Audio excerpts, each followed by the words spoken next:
এটাও আছে। ঠিক এই কারণেই রমজান মাসে বদরের যুদ্ধ সংঘটিত হয়েছে। আল্লাহু আকবার। এই যে দ্বিতীয় হিজরি কথা বলছি, এই দ্বিতীয় হিজরিতেই কিবলা চেঞ্জ করা হয়েছে, দ্বিতীয় হিজরিতেই রমজানের সওম ফরজ করা হয়েছে, দ্বিতীয় হিজরিতেই বদরের যুদ্ধ হয়েছে। সুবহানাল্লাহ। তিনটার মধ্যে মিল পাচ্ছেন? এই তিনটাই কোরআনের পরপর 3 পৃষ্ঠা আছে। কুতিবা আলাইকুমুল কিসাস, কুতিবা আলাইকুমুস সিয়াম, কুতিবা আলাইকুমুল কিতাল। এটার মধ্যে একটা মিল আছে না?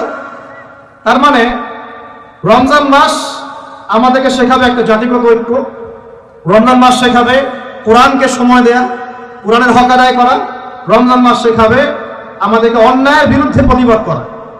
কারণ এখানে আবু জেহেল অন্যায় করেছিল না, নাকি মুসলিম অন্যায় করেছে? আবু জেহেলের বাহিনী ছিল বদর যুদ্ধে এই প্রান্তে, মুসলিম বাহিনী এই প্রান্তে। এই দুই প্রান্তের বাহিনীর মধ্যে কারা অন্যায় করেছিল? কারা জালেম? আবু জেহেলদের বাহিনী জালেম নয়। রমজান মাস কি চেতনা নিয়ে আসলো? জালেমের বিরুদ্ধে দাঁড়িয়ে যাওয়ার চেতনা নিয়ে আসলো। কথা কি বুঝতে পারছেন? এখন আমরা কিন্তু ব্যক্তিগতভাবে আগে সবাই জালেম হয়ে গেছি, তাই না? আমরা সবাই জালেম না?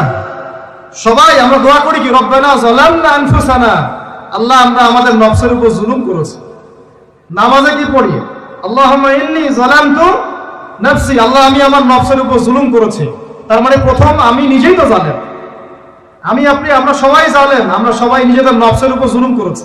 নামাজ পড়ি নাই, যাকাত দেই নাই, দান সদকা করি না, কোরআন তেলাওয়াত করি না, তাসবিহ তাহলিল করি না, পর্দা করি না, হালাল খাই না, অন্যের ক্ষতি করি, সুদ খাই, ঘুষ খাই, জিনা করি, মিথ্যা কথা বলি, গীবত করি, কত অন্যায় পাপে লিপ্ত আছে। আমরা কি জুলুম করি নাই?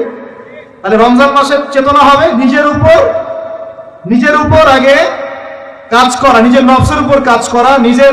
নিজে যদি জালেম হয়ে থাকে, জুলুম থেকে নিজেকে বের করে নিয়ে আসে। তাহলে প্রথম শিক্ষা কি ভাই? আগে আমরা নিজের নফসের উপর দেখবো আমরা কি জুলুম করেছি নিজের নফসের উপর।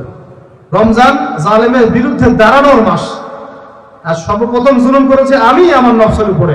আল্লাহ আমাদেরকে নফসকে সংশোধন করার তৌফিক দান করুন। এর কটা জিনিস দিয়েছে ভাই? প্রথমে 3টে। 1, কিবলা পরিবর্তন, একটা জাতিগত উত্থান। 2, কোরআন নাজিল হয়েছে এই মাসে। 3, এই মাসে আবার বদর যুদ্ধ হয়েছে। 3টা জিনিস। আর আজকে আমরা আলোচনা করব একটা জিনিস নিয়ে সংক্ষিপ্ত সময়ের মধ্যে, সেটা হলো কোরআন এবং রমাদান। একটু মনোযোগ দেন। খুব লম্বা আলোচনা করে আপনাদেরকে বিরক্ত করব না। যে কথাগুলো বলবো ইনশাআল্লাহ আমি সারগর্ভ কথা বলার চেষ্টা করছি ইনশাআল্লাহ। দেখুন, আমরা একটু এবার চলে যাবো সূরা কদরে। কোন সূরা ভাই? আল্লাহ পাক বলেন ইন্না আনজালনাহু ফি লাইলাতিল কদর, নিঃসন্দেহে আমি কোরআনকে নাজিল করেছি কদরের রাতে। কোন রাতে? ওয়া মা আদরাকা মা লাইলাতুল কদর। হে নবী মুহাম্মদ সাল্লাল্লাহু আলাইহি ওয়াসাল্লাম, আপনি কি জানেন কদরের রাত কি? লাইলাতুল কদরি খায়রুম মিন আলফি শাহর। আল্লাহ পাক বলেন কদরের রাত হচ্ছে 1000 মাসের চাইতে উত্তম। সুবহানাল্লাহ। তানাজ্জালুল মালায়েকাতু ওয়ার রূহ, এই রাতে নাজিল হয়, অবতীর্ণ হন ফেরেশতা মণ্ডলী, আসমান থেকে সমস্ত ফেরেশতারা নেমে আসে। ওয়ার রূহ, এবং জিবরাইল আলাইহিস সালামও নেমে আসে।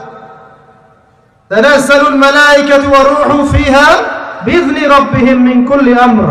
এই রাতে আল্লাহ পাক তাকদীরের ফয়সালা করেন প্রত্যেকটা বিষয়ে। সালামুন হিয়া হাত্তা মাতলাইল ফজর, এবং ফজর পর্যন্ত এই রাতে শান্তি বিরাজ করে। শান্তি আর শান্তি। সুবহানাল্লাহ। এই রাতে যে ইবাদত করবে 1000 মাস ইবাদত করার নেকি পাবে। কেন এই রাতটা কেন ইম্পর্টেন্ট? একটাই কারণ, এই রাতে আল্লাহ পাক কোরআন নাজিল করেছেন। কি নাজিল করেছেন?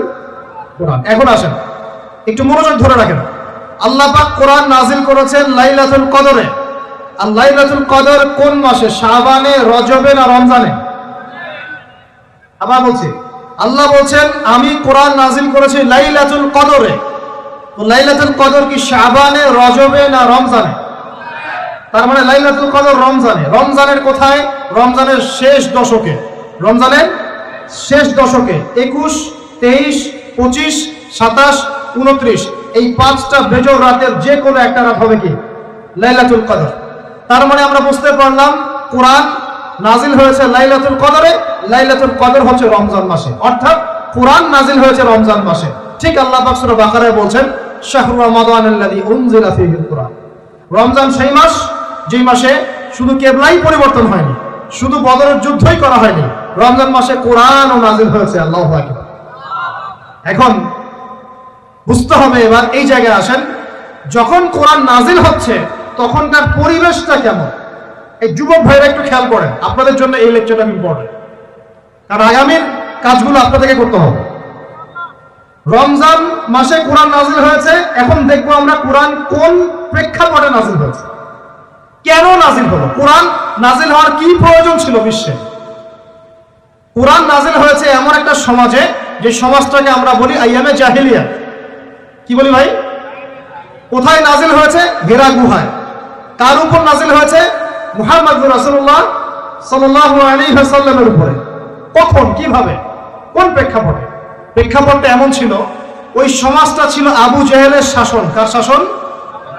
আবু জেহেল মানে কি? আবু জেহেল কি তার নিজের নাম? আর নিজের নাম হলো আবুল হাকাম। নিজের নাম কি? আবুল হাকাম মানে কি?